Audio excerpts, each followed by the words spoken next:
基哥自選台，歡迎收睇基哥張望。今日我收到市民水魚嘅報料，話有一個知名基金經理涉嫌捲款潛逃。究竟成件事嘅來龍去脈係點嘅呢？等我即刻去片啦！請水魚你講下事發經過啊！上個月呢，有個基金經理電話訊息揾我，我記得成日喺電視都有見到佢講投資㗎，我仲同佢日日 message 傾得好開心。之後佢話大家都咁 friend， 有隻高回報、零風險嘅基金益下老友。哇！我見到月有錢收咁筍，又諗住佢咁出名，肯定唔會呃人啦，我就即刻應承啦。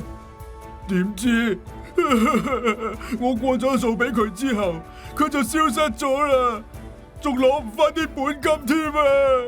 哦，經過我嘅搜證，呢位基金經理原來係假冒噶，佢用嘅相、佢把聲、公司網站同手機 app 全部都係假噶。